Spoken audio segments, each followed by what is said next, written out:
Hello and welcome to FOL Marketplace. My name is Dennis Jai and we are broadcasting from Atlanta, Georgia.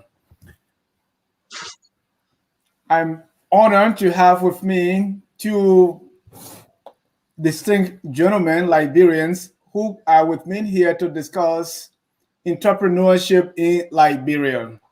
Every time we talk things in Liberia, we talk politics, we talk other thing else, but we rarely talk business. We talk entrepreneurship, management, administration, money, because it is the Mogofi that makes things move. Sometimes money, entrepreneurship, how do we do things to make Liberia better? Is it politically, economically, both? Not to throw a jab at anyone or anything, but entrepreneurship or money is very vital. So I'm glad to have with me Mr. Amara V. Toure, who's joining us from Australia. Amara, welcome to Focus on Liberia. Thank you very much. I'm happy to be on. I also have joining me Mr. Gabriel Tabito Carter. Gabriel, welcome to Focus on Liberia. Dennis, thank you for having me. This is it's good to be back. It's good back on all stomping grounds. FOL Marketplace is our business, economics, and finance forum. Here we discuss money, we discuss business. Today we're going to discuss entrepreneurship. Entrepreneurship. Owning things, owning businesses. That's what we want to talk about. And I'm glad that, gentlemen, you've come. We got up early this morning, and for Amara in Australia, there is like 11 going to midnight. Yes, it's 11:41. All right. And so this is something we want to do. We want people in Liberia to listen to this. And that's why we try to change the time so that our people will be involved. And we're going to kind of play with a few number of times for some time and see what will work best. But gentlemen, welcome. And the topic is entrepreneurship. Let me start by saying just a little bit about yourself and why you think you're qualified to speak to this topic. Let me start with you, Gabriel. Yeah, Dennis, thank you for having me. Amara, nice to meet you again. This is it's always a pleasure being on here talking about things concerning Liberia. I think I've introduced myself several times on this show going forward. For those who don't know me, I work in the banking sector. As what we call commercial underwriter. So I work with big businesses to approve business loans when they come to the bank to borrow money. I'm the guy who's look at their the balance sheets and tell them whether to get the money or not. In addition to that, I also manage a huge portfolio of those businesses, up to 180 million in my portfolio. So I deal with these businesses on a regular basis, especially here, whether you're looking at startups, you're looking at commercial real estate, you're looking at medical fields, all type of sector.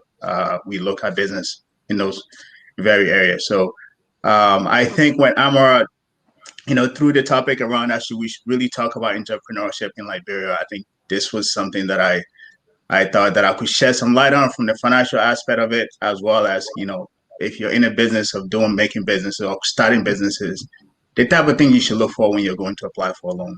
How to look at your competitive strategies. If I'm selling cold water, Amar selling cold water, the best thing Amar want to do is how he can outsell me, how he can outcompete me and be the best water people can go to buy. Just basic things like that to really understand a competitive strategy, and also look at the role that government can play into helping people start businesses, and the mindset around starting businesses in Liberia. As you guys know, we came from this war, and we're still struggling how to develop. And what's going to get over us the hump? It's not government. It's going to be businesses, people starting businesses, paying no taxes. The taxes, money that go to the government. That's how the government is going to be able to get us over. To really build out other infrastructure to make sure that we thrive for either those who are doing businesses or for every citizen. So this is a great topic. I look forward to having a healthy discussion, and we hope people can join in and ask questions. Nothing off limit. Just ask questions however you want to ask it, and we will be here to answer your questions. And thank you. Thank you, Gabriel. Let me go to Amara. Amara, Yes. little introduction, and in addition, you also tell us why it's important that we discuss this topic today. Thank you very much, Gabriel. Thank you for coming along for us to sit on this platform to discuss this important topic. And thank you, Dennis, for coming along and trying to make sure that we can moderate this in the best way possible. So I'm really fascinated about business as a whole, but particularly entrepreneurship, because businesses have come, and then the program that we have had since we were kids is that when you graduate, you need to go and look for jobs that are created by somebody else. But the whole thing now about the world is that the jobs that are in existence are not as much as the people who are vying for them. So you need to create your own business to be able to control the resources that you have at your disposal. So I'm fascinated by entrepreneurship because it goes back in far away in history in humankind. More than 12,000 BC, the first entrepreneurs started to control the world.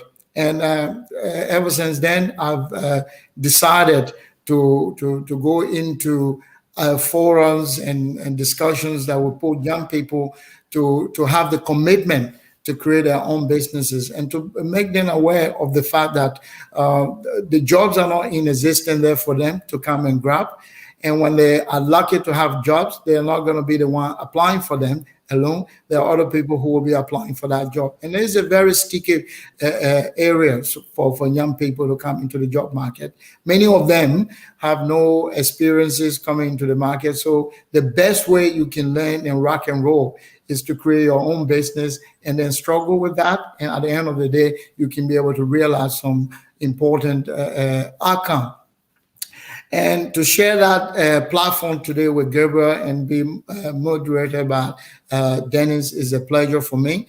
And I'm fascinated. I've had some young people create their own businesses in the past, and I'm willing to do that. And also come on this forum, not as closed books. We are also open books. We are also here to learn from the young people who will be asking all these questions. So we look forward to talking with you and discussing with you. We are fascinated to be here. Thank you, Amara, and thank you, Gabriel. Let's start the topic by saying, this is a big word that we're throwing around here. What is entrepreneurship? Okay. Gabriel, you want me to go? Yes, take a stab at it, and then I'll follow through. Simply put, entrepreneurship is the ability of people around to see the resources, the factors of production. So everything that we have touched today and everything we are using today was once an imagination of somebody else. So people who imagine them and then took action are the people who really derive some benefit from them. And there are lots of people with imaginations, but they don't put them into action. So entrepreneurship is the ability of anyone, whether you're young, old, or whether you are in a village or in a city, is your ability to look at problems in your community and try to find solution to these problems. And once you do that, the outcome is going to come later, but the problems need to be identified. So you use the factors of production. You look at the factors of production, land, labor, and capital. You bring them together to produce goods and services that mankind will be able to use and derive some maximum benefit from that. So that's just the nutshell. So people confuse entrepreneurship with businesses. Businesses are existing entity that are there for you to come and take part to provide the labor force or provide some sort of skills.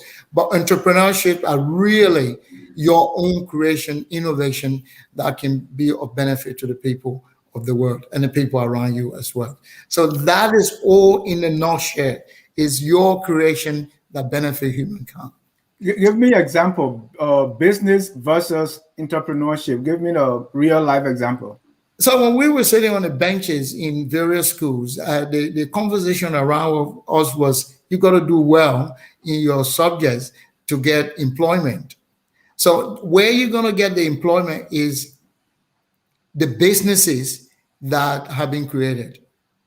So, but entrepreneurship is for you to sit back and say, okay, like for example, let's take an example of the creator of Facebook. There was nothing like Facebook 20 years, 30 years ago. So he looked at the situation that people would be able to come together in the internet age to be able to associate and say, like what we are doing now. I'm in Australia, both of you are in the United States, but how can we come together? We need to come together through certain platform, and that platform has been the Facebook page. So businesses are institutions that have already existed, and they are in really short supply. Entrepreneurship is your ability to have a vision to be able to create something that can be of benefit to humankind. Gabriel? I think Amara actually did a good job on that. I just wanted to add maybe a few things to it. As he rightly said, entrepreneurship is just pretty much people taking risk, starting businesses, right? You have an idea. Let's say hypothetically, well, not hypothetical. You have the idea for Focus on Liberia. Before you launch it, it was an idea, right? You envision it. That's you are taking risk. You don't know what the outcome is going to be, right? That's entrepreneurship. You innovate, you look at the idea, you say, hey, this will be a great platform. This is how much capital I'm going to need to invest it, right? Even putting all that money in, you don't know if you're going to reap it, whether to do advertising to say, I'm going to make that return.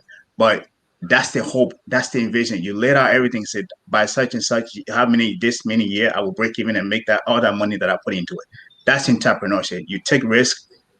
Sometimes the risk don't return the reward, but sometimes it does. So that's in a nutshell, that's entrepreneurship. People who take risks to start businesses, to bring their ideas to fruition. What else was I going to say? Yeah, just pretty much people who innovate to bring their their businesses, their business idea to market, whether it's product or services, to bring them to fruition. So that's pretty much, as Amara rightly said, that's entrepreneurship in a nutshell.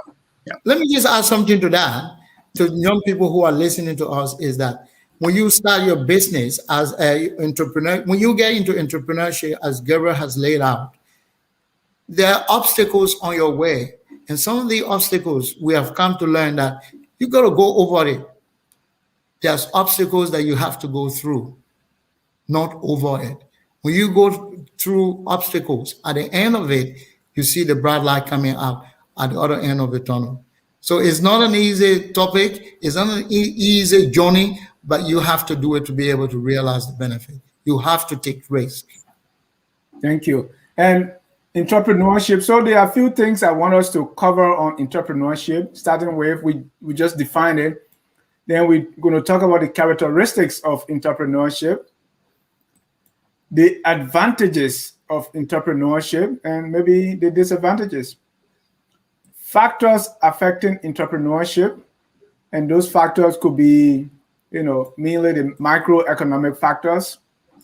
And then I want us to almost close with the type of or the potential entrepreneurial markets that we can find in Liberia.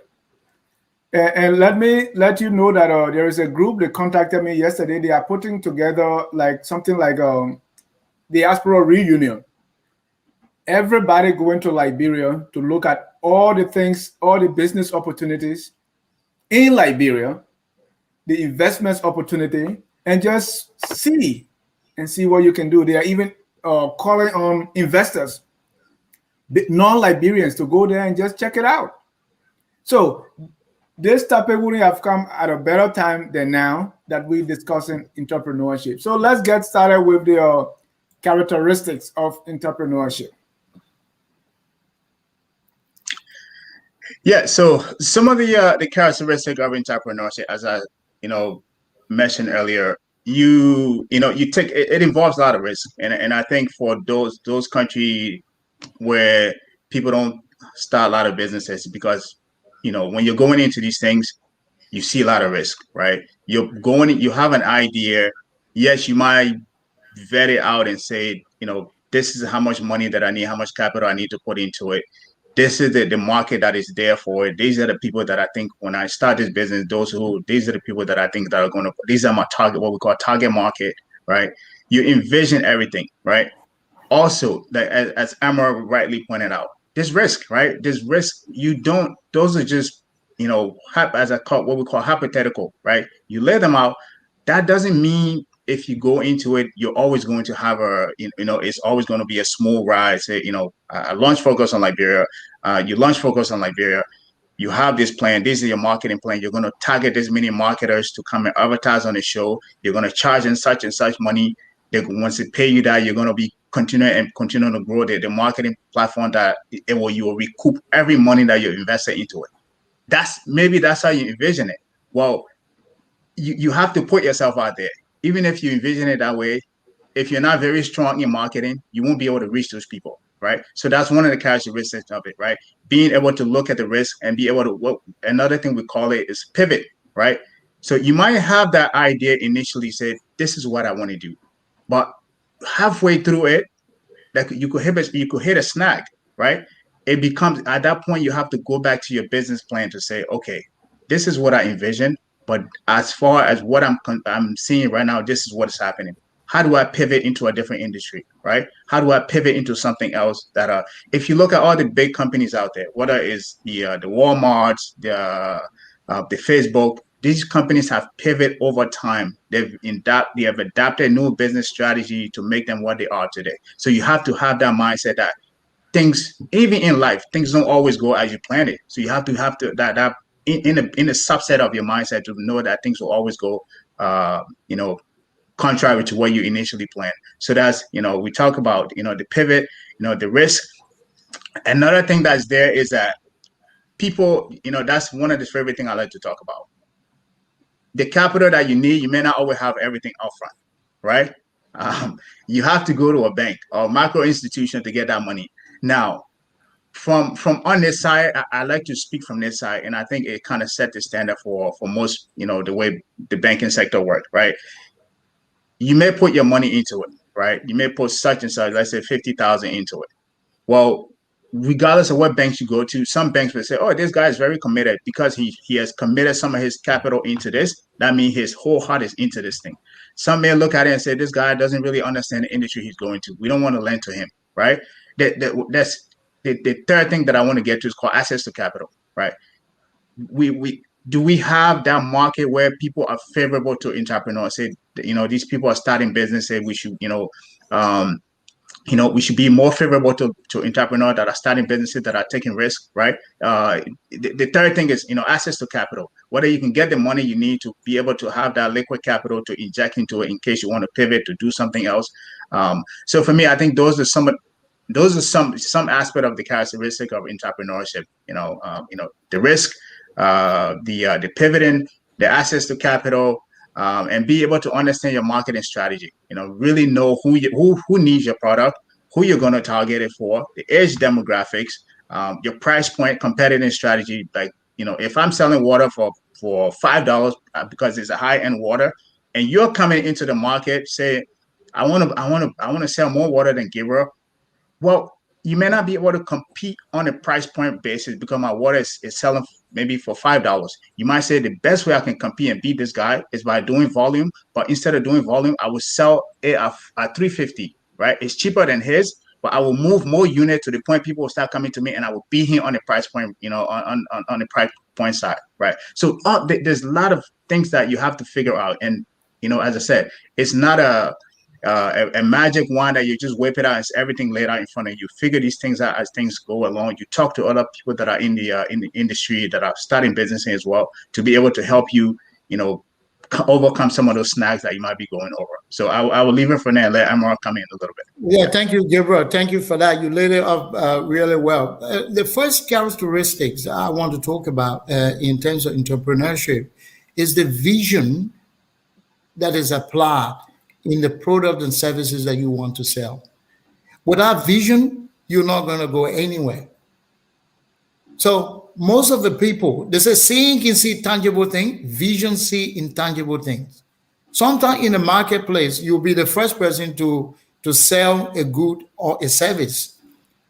You have to be able to vision that. No matter how much roadblock you have on the way to success, you have to be able to see what is lying ahead of you. And I read something about Facebook. Facebook spent 7 years before they could realize a profit.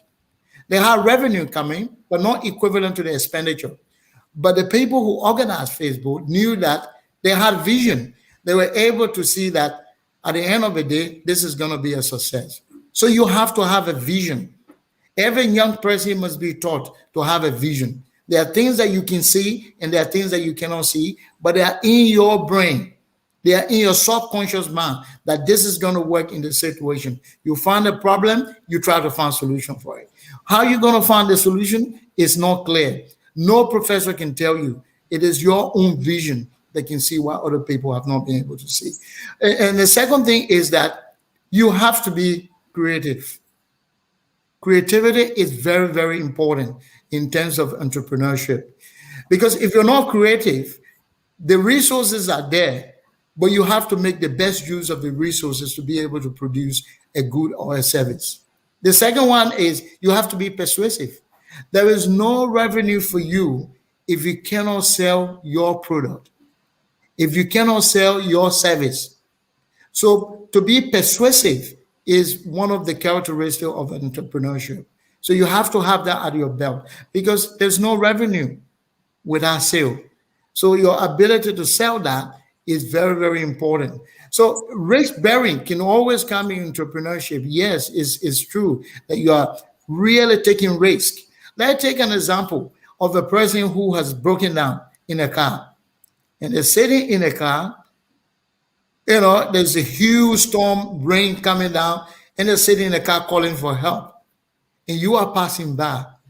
And there's another person who has broken down, and they are pushing their car. Every time they push the car forward 1 meter, it comes back 2 meters.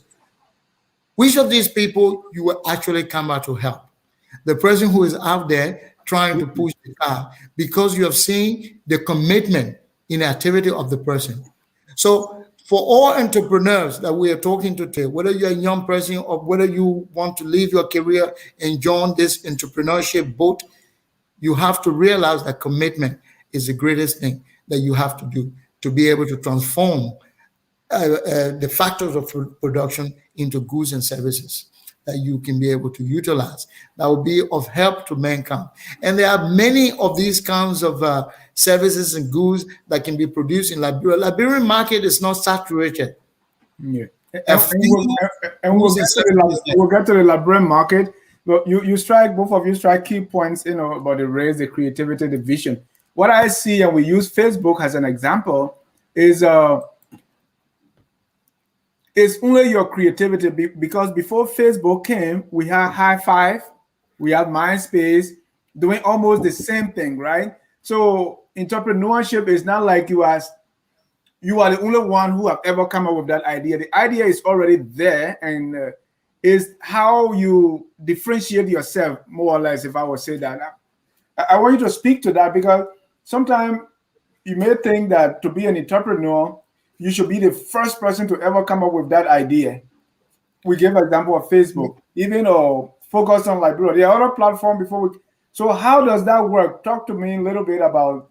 Okay, so most of the entrepreneurs that are going to be working, that we are speaking to now, that are watching this program, are not going to be the first people to create a service or a good. But the differentiation is there. For example, let's look at a competitive market where you have no control on the price. The goods and services that you are producing are homogeneous. They are the same, like barber. You go to the barber shop and they barb my hair, they barb your hair. We all meet on their show. You're not going to differentiate between one barber and the other. But the differentiation will come. The one that will clean their barber shop, the one that has the ability to talk to people in a way that can really appease them, and the one that will set up a small sort of entertainment, or when you come in with your son, they will give you a little bit of lolly for you to take, or a candy for your child to consume that, or they have a game around there for your kids to be playing that while they are bobbing your hair. These are differentiation. But at the same time, these are differentiation around the product, but your core product, you have to master that. No matter what sort of differentiation that you do, but if you're not able to bob my hair, if my lines are not straight, I'm not going to come back there. You have to have all of the differentiation around your service or your product, but the core product must be something that you have already mastered. I cannot overemphasize that. If you do that, you are in the market. If you don't do that, you find yourself out. I want to give another example about Nokia. How many of us use the Nokia phone? All of us. But there was an urge from the consumer that we don't need the keyboard all over the Nokia phone. We want to use the keyboard if we want, but it should not occupy the screen. Nokia did not listen to that. When iPhone came, you can use your iPhone without seeing the keyboard. You can look at video, you can text people without really seeing the actual keyboard. It can also disappear if you want. iPhone was able to differentiate itself from Nokia. That's why today no one is using the Nokia phone, because they were not able to differentiate. They were not the first in the telephony business, but iPhone was able to differentiate. That's why it is the number one mobile phone sellers in the world, the Apple company. Gabriel? Yeah, I think Amara really, nailed it on the head. I just wanted to add more to that as well. We can also look at the competitive standpoint from the customers, right? I may date myself here. I don't know. Have you guys heard about the Microsoft Zone, right? So that the Zone was the first AirPod, the music listening device that was created in 2000. It was out in the market. Microsoft had, a market share over that, right? Right before with the iPod, the original iPod that would download music on and carry it, right? What made Apple stood out, right, was that on hand was focusing on what was doing, right? How can we beat Apple? That was their competitive. Doing, we already have the Microsoft Zone out, but we see these people coming out with right? How can we create a product that's better than theirs? Whereas Apple, on the other hand, was focusing on their customer. What does the customer need? How can we what the customer needs to create a better product, right? So you see the difference in strategy there. One person is focusing on the customer, right? The other person is focusing directly on the customer. I don't care about who's competing with me. I know you're going to come up with a product that's going to rival mine, but what I appeal to is my target market and the people that I'm servicing, right? So that's one of the most important thing about competing. And I think most company if you go to business school, they teach you about the market, what is called model competitive strategy, right? You focus, you want to eliminate your competition, but that is old. That's business school. That is old. Some Apple in turns on their customer, right? So you focus on your customer and deliver what they actually ask for. Another thing that I mentioned that I think people don't really focus on is the price point, right? The price point, if you look at Honda car we drive now, that's popular, right? Honda started as a cheap car. The same thing with the Honda. They're coming up, started with cheap cars compared to other cars that are out there. That was their best competitive with them on other things. Pick one niche area, you compete and you do it so well. To the point Honda was cheap, but it was reliable, right? If people don't know our name, all we're going to create is a product that is cheap, but also reliable. So to do that, focus on your niche market and help it so well to the point that you continue to gain market share with your customers. You're going to outcompete your competitor. So that's one of the two of the competitive strategies that I think entrepreneurs need to look at. Starting businesses. Yeah. Let me try to cap that with your Honda comparison with Toyota. All of us know that Toyota vehicles are durable, they're reliable. But there's no other way. We all knew that. There was no other way for Toyota to convince the customer that they could have luxury cars. They could have cars that could compete with MG, that could compete with some of the luxurious cars coming from Japan and other places. So what did they do? They organized another product that is completely Toyota, but they changed the name to Lexus. Lexus is complete Toyota, but people don't go to buy Lexus because of its durability. They buy Lexus because of the luxury. So it is an expensive car. It is not as durable as the Camry or the Path, some of the Corolla, all of that. But people go, when I see you in Lexus, I attach some value to you because Toyota managed to capture that market from the rest of the luxurious car by competing in a niche market. So you have to come with a reputation, as Gabriel was saying. Honda entered the market not to compete on everything, but to have durability as one of its core value. And that's why young people need to check for. You can go into the market that is already existing, but you pick one thing up and try to you try to differentiate yourself from the rest of the people. Absolutely. Well, and let's talk a little bit more about this niche thing, because that's the competition we meet all the time. It's everybody's doing it. The market is already there. But how do you find that niche? What are the strategies? So I think, as I mentioned that earlier, right? Sometimes it comes in pivoting, right? You might just I like to use your show as an example, right? You have, as you mentioned earlier, you have this platform. There are many other out there. You guys are pretty much doing the same, right? Even though the time frames are different and slots are different. Going into that, you already have competition, right? And the point here becomes, do you focus on what they're doing, or do you focus on how do you differentiate yourself? Now, to find a strategy for you would be, you could say, you know what, I already have this platform. A lot of people tune into it, right? Now, the next step should be, I don't see other people having advertising on their show, right? So your next step could be, hey, let me think about, the people, the Liberians that are in the diaspora who watch the show. There are like people in Liberia who watch the show as well.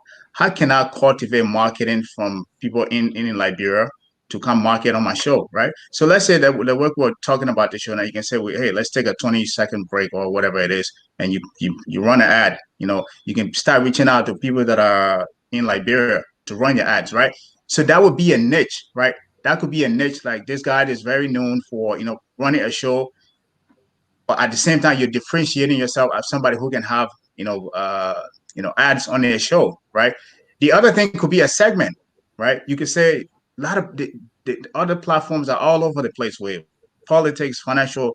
I want to just pick one sector and one area and do it well. You can say, I just want to pick politics and run with it, because a lot of people listen to politics. You can say, I just want to do that. Everything I'm going to do is politics, different slots, politics all along, right? And just do it. Or you can say, I'm going to just step from the norm and go with financial topics, whether it's economics or entrepreneurship, and just go there, right? Now, that would be a risk. So you have to see where what your customer. You can do a survey to find that out. Say, hey, if I'm running the show, how often will you watch it? If I'm doing solely politics, how often will you watch it? And that will guide your idea without giving data that you just ran to find out. You can now take that and create a niche and say, I'm just going to focus on it and make it a niche and run with it and do it so well that even other people might be in that area. They may not be able to compete with you on that point. They may compete, but in terms of the way you deliver, they may not be able to deliver on it. So it's all about in the characteristic of entrepreneurship. You're taking risk, right? You take risk, but you actually allow research to guide that risk that you're taking, because you don't just want to go blindly into something and realize, oh man, I should have, done a little bit of research on that. Yeah. So I just want to add some to that. Every risk that an entrepreneur takes, it is a calculated risk. It's not just a risk that is coming out of no data. They collect data, and the entrepreneur coming into the market today are very lucky because you can sit in Liberia and collect data from America, from the UK. So one thing we need to realize, like Gabriel just mentioned, that you need to listen to your customers. When I was doing my finance, there was my study mate. We were discussing what we call expectations about financial products. He said, "Man, Amara, the reason you sell a product is not the same reason a customer buy it for. You could look at a fine product. You think this is the best product in the market, but the customers are not going to look at it the same way you look at it. So you need to look at the customers and see what they want. You can do that through survey, as mentioned by Gabriel, so that you can be able to derive the maximum benefit from your products." So, what are the advantages of entrepreneurship? First of all, in a country that we have today called Liberia, we have a huge unemployment rate. The only mode of life that will create more jobs for young people in the street, in the township, is entrepreneurship. Nothing else. Because the existing jobs are very small. And I look at the statistic, 11 million jobs are created every year, and we have 11 million graduates coming out of universities and high school on the African continent. How do you think that the 11 million jobs will be able to serve the 3 million jobs will be able to serve the 11 million graduates? The only thing that these graduates need when they are graduating from this university is to let them know that the first task is for you to go out there and create your own businesses. Your own businesses will provide jobs for you and jobs for the rest of the young people who are following you. So that's one of the advantages of an entrepreneur. So the second advantage is it improves the standard of living in the country. So even people are not working, but if they're building a product, the satisfaction of that, which is not measured as a GDP, but the satisfaction, the more the citizens in the country are satisfied with the condition and they have hope that they're going to bring up a service or a good at some point in time in their life, these people will avoid being criminals. They will take the strain away from the security forces, and government can be able to save on criminality. The police forces will not be as much as that, or they will not be stressed. The resources will not be stressed. So the second advantage of entrepreneurship is to improve the standard of living of the country. Whether these people are working now or they will work in the future, but the product that they're going to produce will be able to help human beings in the long run. So that's the externality of entrepreneurship. The entrepreneur himself or herself will enjoy the benefit of their goods or service, but society as a whole will benefit from that. So that's what I can chip in. Gabriel can count in also more. Yeah, thank you, Amara, and I think those are great points. I think if we talk about the advantages of entrepreneurship, we can look at it from an individual level. We can look at it from a community level, and then you can even go on a macro level to look at it from a countrywide level to say how does the country benefit from people starting businesses, right? But I would take it step by step. So I want to look at it from how the person who started business, entrepreneurship, what are the benefits of it, right? Like Amara pointed out, if you start a business, the common things, you don't have to report to anybody, a boss, right? You set your own schedule. That's given that you really that business has been very successful, right? You don't have to answer to anybody. You determine when you want to go on vacation, what you want to do. You determine where that business is going to go, right? You determine the level of money you need to consider yourself successful, right? To secure whether the future of your family or the legacy that you want to leave on this earth, right? You determine all of that. It doesn't lie in the hand of somebody else. You're going to, work and punch and clock for somebody else to determine that, right? From an individual standpoint, I think those are some of the advantages, right? Now, if you want to look at it from a community standpoint, right? I think Amara also mentioned some of that as well, right? I think when people go into business, we think that what we're just doing is for ourselves. No, you're looking at usually almost all the time, you're looking at a problem and you're bringing a solution to that problem. Now, that problem that exists is not your problem; it's a community problem. I like to use your show as a as a good example. You look at this thing, you say, "Hey, there's not a really media platform out there that really talk about everything Liberia, right? That promotes everything Liberia. How do I solve that?" You didn't come on the show and you didn't think about the idea. Say, "Oh, Dennis just want to be on show every day. How can I get myself on show every day?" No, you talk about solving that problem, right? So the entire country, Liberia benefits from it. Even those in diaspora here, we benefit from this show, right? So that's how you look at it. So first, it was from something that you saw, a problem that you solved, right? You saw and you say, let me create a solution to it. Now, does that mean you will always reap the reward in the first 3, 4, 5 years? Most businesses fail in the first 1 to 5 years, right? Once you go over that 5 years, the chances of you succeeding and going further are higher, right? So you look at that problem to solve it. That's the community benefit from it, to the point a country benefit from it, right? Now we can take that even further and say, how does the country benefit from it? And this is why I want to bring in, I like to use Liberia as an example, right? Because what I call as a basket case, you can use anything on us for an example and it'll work, right? For people starting businesses in Liberia, I think what we all know what it can do for Liberia. Right now, we have all we talk about is revenue, right? People starting businesses in Liberia, where it can help the government make a little bit tax money, right? Those people will pay tax money. That's if you have a way to tracking those people that start businesses, to register their businesses, to pay tax money, right? Forget the tax even. For just the point of even registering those businesses, right? You make money off of them. The products and goods and services those people will sell, it helps circulate capital within the economy, right? If you run your show, this show start getting big, you can say, hey, I want to open a local office in Liberia. That's what we call expansion, right? You will hire people in Liberia, even if it's $50 you're paying them a month. That's somebody's making $50 a month, $50 that they didn't have. You just create a job there. They could start growing. You can start hiring more people. You look at it from somebody even starting a cocoa farm, right? That person can start a cocoa farm with one, they take their time, they plan out cocoa farm. When they start harvesting it, they go say, I want maybe 3 or 4 people to help me harvest this thing, right? That's 3 or 4 people they're going to hire that didn't have a job, that you're not providing job for, right?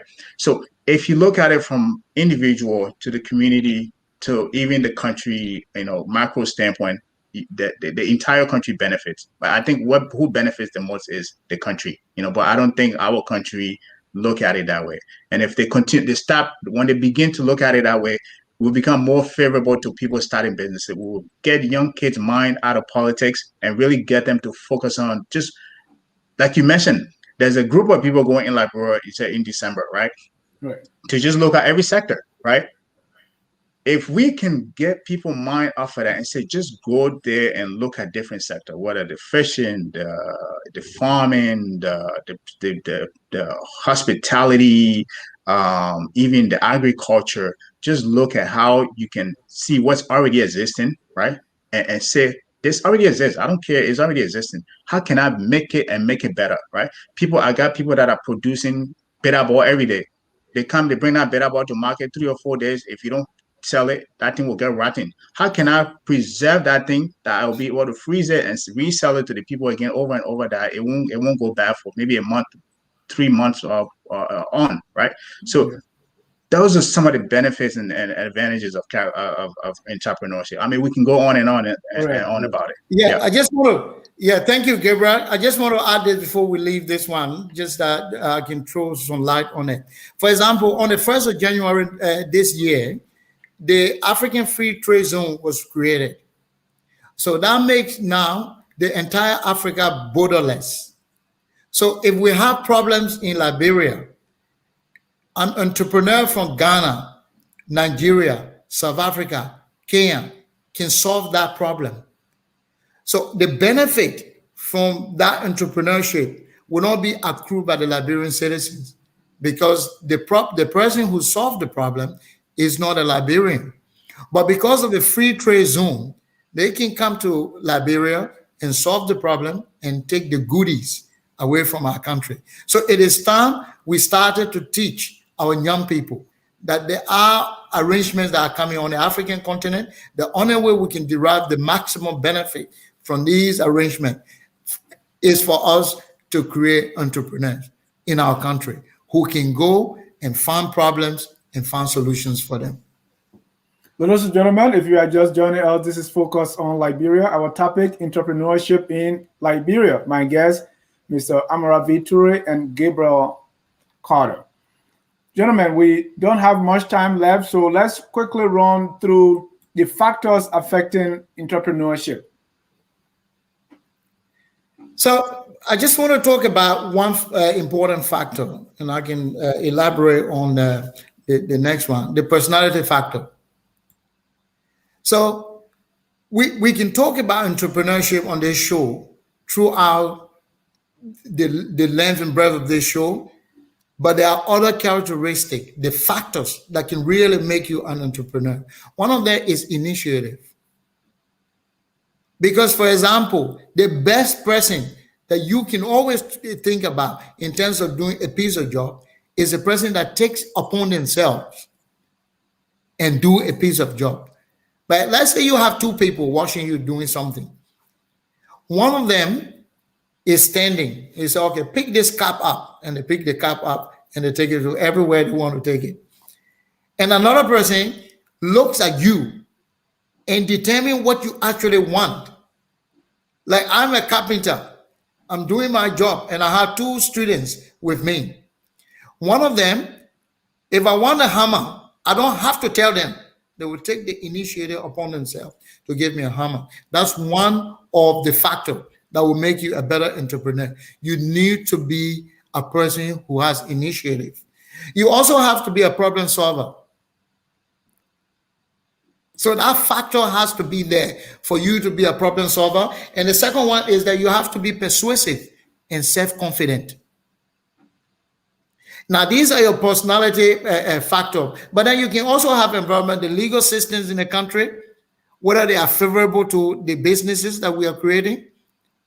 Whether you can find out in the whole of Monrovia, I don't think we have entrepreneurship hub where young people can go and somebody has offered them Wi-Fi connection where they can be able to connect with other entrepreneurs in Ghana, in Nigeria, in South Africa, in Kenya. No, we don't have that. So the environment in which a person lives, the instruction that you get from your parents, finish your school and get a job. No, finish your school and create your own job. If you say that to a young person, they'll think, oh, the job's in the market, maybe not for me, not for everybody. I can create my own job. And also the social conditions. What are the conversations on the dinner table? What the family said to the kid. All of these come into play and provide a factor. And these factors are embedded in us. We are naturally entrepreneurs. We are all naturally qualified to do our job. So we are born as entrepreneurs. We negotiate our milk with our mothers. We con our parents into buying things for us that they didn't want to buy for us. So we are naturally put into the position where we can be entrepreneurs. But the society and the environment around us will change that. And at the end of the day, we end up being people who want to go for paid job rather than creating our own job that will have positive benefit on the society. Gabriel, maybe you can. Yeah, I think what I want to talk about, there's a lot actually. I think Amara actually mentioned the initiative. If you look at factor affecting that, we look at, I always bring it back to Liberia. Even here, I work in the banking sector. I can tell you access to capital. Besides access to capital, access to market, right? You want to look at supply and demand, right? And I think Amara mentioned the legal structure of the country, right? You also, in Liberia case, you also want to look at internet. the availability of internet, right? In our case, the electricity, right? We have the highest, I believe it or not, in Africa, the higher cost per megawatts for electricity in Liberia on the entire continent. I think it's 35 cents per for that, right? We're the highest, right? So those are some of the things you want to look at. When I mean access to capital, I think this is like a song that I always sing, right? You can have the idea, you can have the ambitions. How easy it is it for you to get the money if you do need money to start it? How easy it is for you to get the money to start it? Now, if you talk to different entrepreneurs, they will say, "Hey, um, it's good to always put your money into your business, right? Which is great, but there was come a point where you will need to go to that next phase, right? To say, okay, I've done it at this level for maybe 3, 4, 5 years. How do I get to the next phase? And to get to that next phase, you always need capital to do that. Now, you should be able to go to a bank and say, this is what I've done. This is my business plan. Um, how do I, I'm trying to get such and such money to do such and such thing. I'm working on not to disclose it, I'm working, not the name, I'm working on a startup right now, right? I'm looking at a startup right now that we're looking to fund, right? This is 3 partners looking to start a business. I'm not going to mention it, right? But they've invested so much of that. They've secured the lease space. They have bought equipment. So they show me all of that. Say, this is what we've done. This is what we've done. This is the business plan. Within the next 5 years, this is what we're going to do. In as much as that is based, they've already spent on that, and their projection is pretty much saying that's how much the business is going to make. I can look at that and say that's determination. These people are determined to make that, right? If you have the guts to take money out of your 401k and put it into a business, that tell me like you have thought about this thing and you really plan to invest it, right? So we talk about initiatives, right? You also have to look at the supply and demand.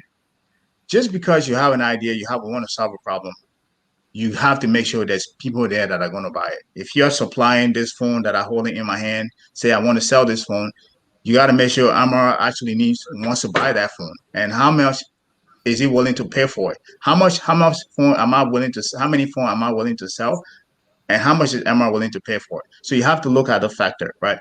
In Liberia case, you also have to look at the legal structure. If you go into a business with Amara or there's a problem, you should be able to go to the court of law, and the court be able to settle that, going through without any favoritism to anybody, through a legal aspect of it. You shouldn't be able to go to the judge and pay the judge and say, hey, they mad at a foreigner, he come from such and such place, so I'm just giving you this thing behind the hands, so you can rule in my favor, right? So you have to look at that. In Liberia case, the biggest challenge. This is a personal story I'm telling you. I have he lives about 20 minutes away. I have a German friend, engineer, who was looking to, the PVC pipes they use in plumbing, right? The plumbing pipe that we use all in the house. He was looking to build a factory in Liberia. So he and I met. We talked about it with another friend, right? The first thing he looked at it, and this is why I wrote that. He looked at the electricity price in Liberia. He said, Gabriel, man, why are you guys the most expensive when it comes to electricity on the entire continent? I said, really? How did you? He said, I look at the cost and I look at that. And so the cost of electricity is so expensive in Liberia to the point that can actually deter people away, right? And for him, that was everything else was okay in terms of the infrastructure to get those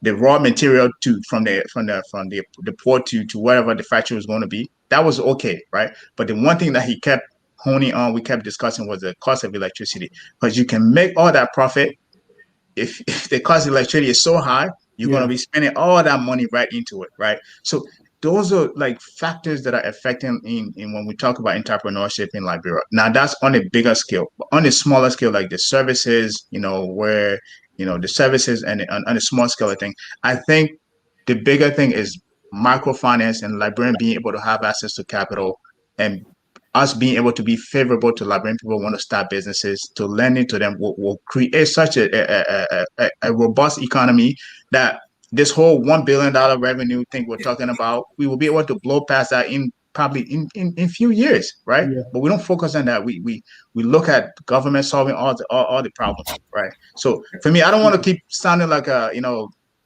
a broken record here, but I think access to capital, access to market, being if I produce a cucumber, I want to be able, I want to know there's a road that I can bring it to Moravia to sell it, or if I produce it in Tapeta, I want to know that I can drive through, I don't know how you call it, Saclopia to bring it to Saclopia to sell it, right? There's a road there for me to bring it to. So access to market, access to capital, right? To be able to sell this thing, right? So for me, those are I think some of the things that deter Liberian away when they think about that is say, man, this is going to be a hurdle. But I think as Amara pointed out, there's risk into everything. You just take your time, go through those risks, and be able to find the right solution to overcoming these challenges. Yeah. Let's close on the type of or the potential entrepreneurial markets. And someone asked a question here. Say, is Liberia a good place? So let's talk about what are some of those markets when it comes to entrepreneurship. You see, agriculture is, let's say 70% of our working population is involved in agriculture. So agriculture is one of the areas that we need to actually invest in. But as Gabriel pointed out, it's not only access to market or access to capital, but also storage. Most of the agricultural products in Liberia are perishable goods. Like, for example, like avocado, like oranges, like mangoes. All of these are perishable goods, but we don't have a facility that we can be able to store them and consume them after 6 months. So agriculture is one of the areas that we need to go to. And we also have affordable solar energy, like the solar panel business. Because right now, all of our established electricity providers and the sources of electricity are not capable of providing electricity to the entire population. I read in one area was 7% of our population actually have electricity. And when you look at a durable electricity or consistent electricity, it comes down to 2% of the population. That is very low for you to be able to keep a perishable goods in that kind of condition. People will be really scared to invest in that kind of business. So, for example, logistics. For example, you can sit in your working place in the central part of Monrovia to be able to command your food from the rail line for them to bring that to you. These are some of the light logistics I'm talking about, not the heavy ones. The heavy ones are where the money will be made, but the small one, like taking people from one place to another. For example, I can leave my office. I would not be sure when to get a motorbike to pick me up from one place to another. So to organize that on an electronic platform where you can be sure that a motorbike is waiting for you downstairs when you leave your office. These are all of the areas in logistics that we're talking, like e-commerce. There are things that are produced in Gompa City. The people in Monrovia do not know whether that thing exists or not. There's a land close by. I'm in Australia, you are in the United States of America. If I want to buy a land, I would not find a trustworthy seller or broker that will be able to give me that. So the e-commerce like that can bring two people together, the buyer and the seller together, without any sort of stress or any sort of strain. So that's one of the areas that I'm talking about. Like planning events and parties. People want to marry. You are in the United States or Australia. You want to marry again in Monrovia or in Plivo or anywhere. You don't have to come down and spend like 2 months trying to plan your program. Someone else can take care of that, and you just come in the next day. You leave the country. So even planner, these are some of the things that I can think about right now that are potential money-making entrepreneurship that we need to engage in. Gabriel? Yeah, I think, those are, I think Amara just laid it out. For Liberia, I think we don't even have to look at the bigger things, right? We don't even have to look at to say, to solve our electricity problem, you go invest in another maybe $80 million hydro to bring it here, hydro to to build it in addition to the one we already have. We can start something as small as the electric, solar electric, right? Somebody can even build a small generator, thing that can, a plant that can, supply an entire community. That's in as much as that is small, that it helps, solve some of that problem there, right? We can look at, as Amara pointed out, real estate, right? If I want to go rent a place in Liberia right now, let's say I leave from here, I want to rent a place. I want to be able to stay here and say, okay, I'm going to Liberia. Let me go on such and such website to secure a rental place for maybe 2 months or 3 months. There's no such platform, right? Even people that want to move from one place to another in Liberia. Let's say I'm living in Toure. I say I don't want to live in Toure. I want to move in a city to let's say Painesville or Central Monrovia. To go on a real estate side and say, oh, work with a realtor to say, people ask questions like what we do right now is ask questions. My man, I'm looking for a place to rent, right? It's like that's a service, that's a business somebody can tap into, right? That is a simple service. The same thing. The first time I went to Liberia, this story stuck with me to the point I always talk about this. Early in the morning, I would get up from Upper Kowa and run in the morning and come back. In the morning, 6 o'clock, when I get out to run, there was people that would bring goods like potato greens or stuff and put it in the Kowa market. They're selling it, right? Sometimes you will come from that place. I will go run an entire day. The woman that I met over there, the women that I met over there selling those things. Sometimes nobody will buy any of those things. Those potato greens, when they put it there in the morning, it can be fresh. By the time by 5 o'clock, you walk by the same people because nobody bought them.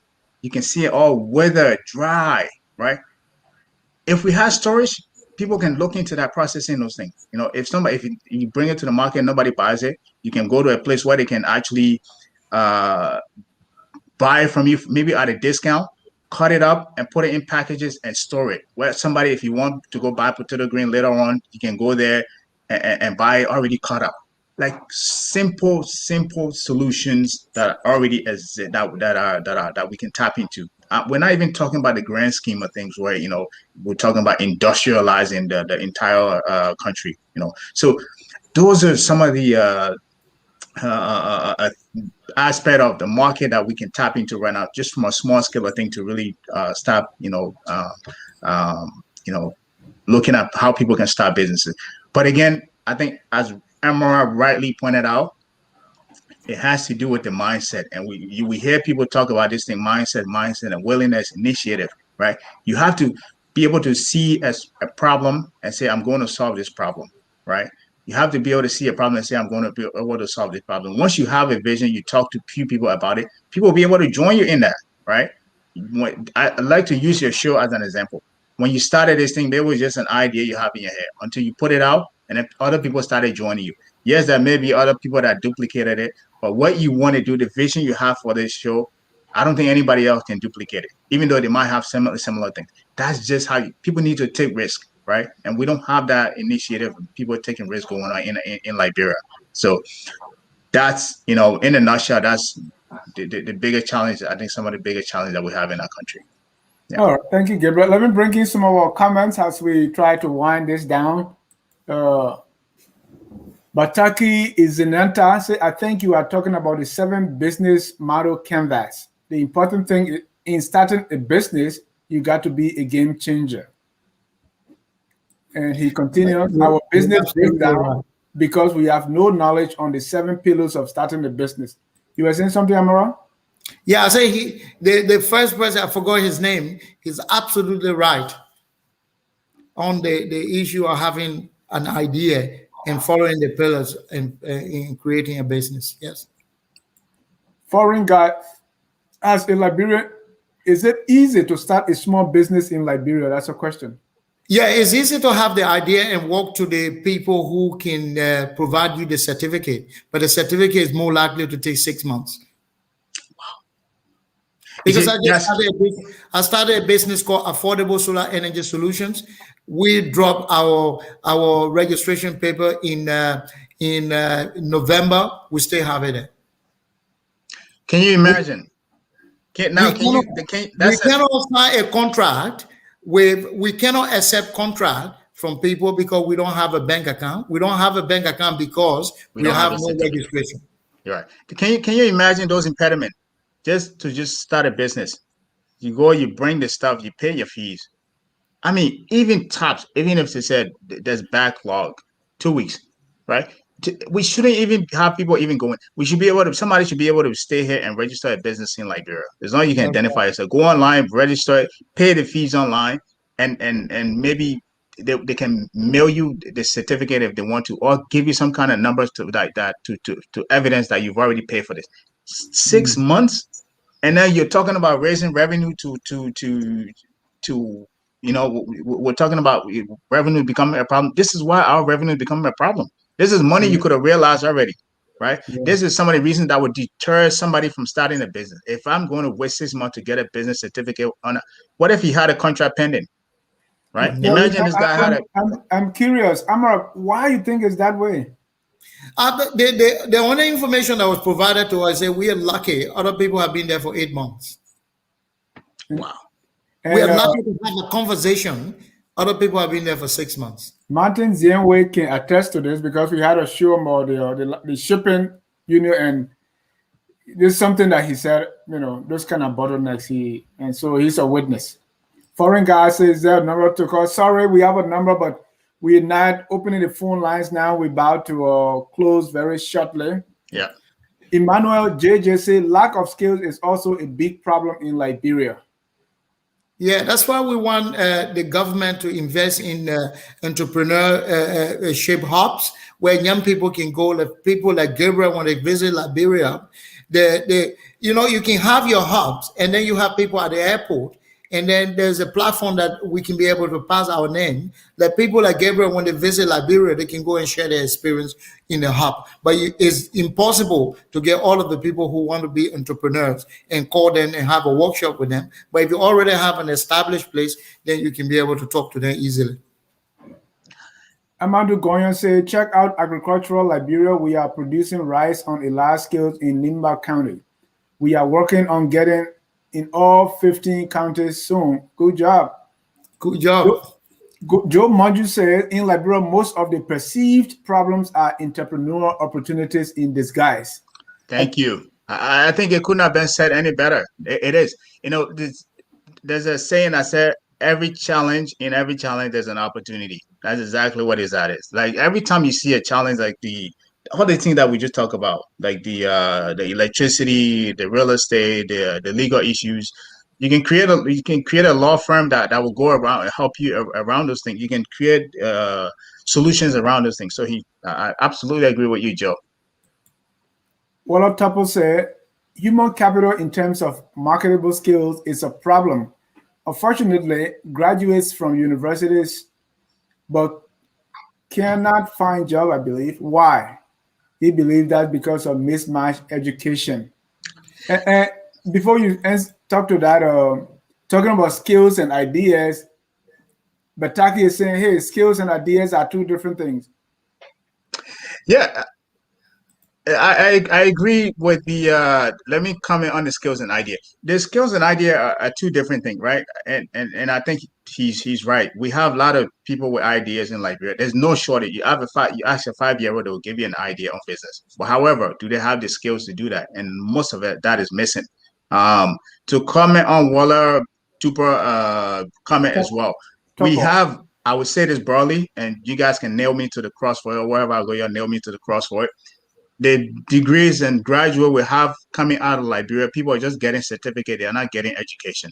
That is the problem. And if you're just giving people certificate without the education, they won't be able to have the skills, as the other commenter pointed out, to be able to start businesses. That's the problem there. We're just giving people a certificate. I just go through these colleges without them getting education. So when they come out of those as graduate, they're not able. They can't function beyond that. They're not able to start businesses. So, and secondly, many of the countries in West Africa have had ministry of entrepreneurship. We don't have any.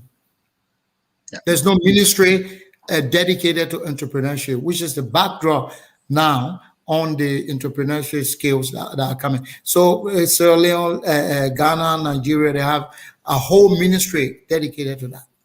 Wow.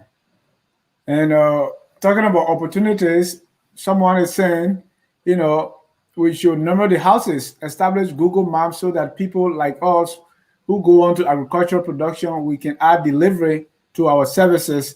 So the lack of or address system in Liberia, that's a problem, but that also creates an opportunity. Yeah. Yes, that is true. For example, when you sit on the bus from the city to rail line, you always they will name a stop by a suburb. Yeah. There's no number. Yes. So for example, if I was born in Fleda, so let's get my grandmother from Fleda in Monrovia, and I'm living in Monrovia. I say, look, just stop at stop 9. I'm coming to get you there. She will read the stops and say, okay, this is 9. She stopped there. But bet me, anyone from the village in Monrovia, you do not know the stop, because stops are associated with suburbs, and you don't even know the suburbs.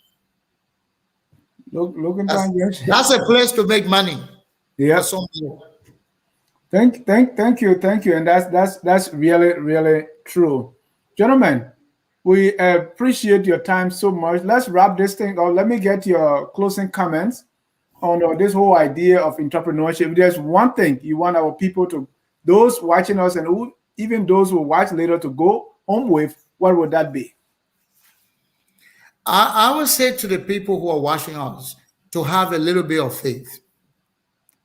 And what is faith? Faith is the ability to see the invincible, to believe in the impossible, and to trust the unknown. When you enter the entrepreneurship world, these are the 3 things you're going to find, and you should be in the best position to be able to succeed, giving all of the hurdles. So keep your head up. Don't be like my example earlier. You sit in a broken car with your phone trying to get help. Get out of the car in the rain, put your coat on top of your head, and try to push your car. And there'll be people walking around. People like Gabriel will find you, and they'll come to help you. I know you to be a Muslim. Now you are quoting the Bible about faith. Yes. Go ahead, Gabriel.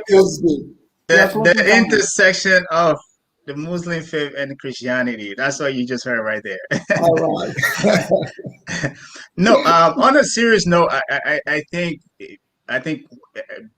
we talked about these things on different platforms, and sometimes I think we have the tendency to just say government is a problem. Government is a problem. Government is supposed to create the environment that make it suitable for people to invest, right? To create the policy. But I think we also, I think Amara pointed out too, and we've talked about, we have to take the initiative, right? We can't just take people out of college and say we want to throw them in. I mean, they want to go find a job in government, right? Government will not solve the problem. These problems are there. Take the initiative. Take risk. It's life is living life itself. It's all about risk. You can get out there, walk out of your house and get struck by lightning, or a car hit you. That's you living out is risk. So to just live life without taking any risk, to think that you can just sit, and don't take any risk in life is a failure within itself. So look, there are a lot of opportunities around you. Like all of these challenges that we're talking about, those are opportunity in disguise. Take risk. Put a business plan together, run it by somebody, say, hey, this is the idea that I'm working on. Can you help me critique it? How do you think you can help me critique it? This is what I want to do. And take it from there and really try to solve a problem within your community, right? Or within the country, right? So for everybody listening to me here now, whether here or in Liberia, my advice to you would be that don't wait for the government. The government cannot solve this problem that we're talking about, right? They're just there to lay the foundation. So take risk, put plans together, put pen to paper, and allow other people to help you along the way. You will always, as Amara said, you always meet somebody along the way who will be passionate about your idea, who will be even more passionate about your idea than you are about your idea, who will want to help you. So take risks and reach out to people. And if you have any questions, I will put myself out there. You can always reach out to me. more than willing to help people look. I do this thing every day. I look at people's business plan and critique and cross pen paper inside and help them devise it. Reach out to me and I will be more than willing to help you. But do something, look at a problem and pick a niche and go and try to solve it. Thank you. One thing I need to say before we end this is that no one can invest in any idea. People invest in track record. If you have your idea in your head, nobody's going to invest in that. And also, not taking risks in life is in fact risky. Yeah. Amara, where is Fela? You got a brother here too from Fela. Oh, is that bombing all over? No, it's in Bon County, Lower Bon County, Southern District. Oh, okay, Fela. So, from YouTube, say dual citizenship will boost entrepreneurship, and then Newman said, thanks for all the ideas provided. We will add them to ours and try to move forward. Foreign guy said, Dennis Jack, can you host most of these segments, please? We are tired of politics on every Liberian talk show and platform. Martin Zien said, thanks for the information. Liberia is all we have. We cannot give up on it, even though it is difficult and frustrating doing or trying to do business in Liberia. Say, Gabriel, can you please add me on Facebook? Let's talk. And we are here. Gentlemen, I want to thank you. And we can take it from here. We at Focus on Liberia always want to put ourselves in a position that we can bring all these ideas together, bring people together so that we can link. Because it is undeniably true, Liberia is the only country we have. Government, I don't know, our history doesn't tell us much about government looking out for us. Okay, government wants to support the status quo. Government next to God. So when they get there, they want to do the best they can to enjoy. So government is really not going to do it, but we can force government to do that for us. And by force, I mean entrepreneurship, for instance. If you have these ideas, if you're doing this business, if you have a business and you are booming, government will be forced to negotiate with you because they need you. So let's do our best to make our country the best it can be. And that is why we always end with this song that says, we are all Liberians. You may be born in Fela and I'm born in Dodwika and Gabriel from Plibo. It doesn't matter. We are all Liberians and let us do our best to make our country. My wife is from Plibo. We are Liberians.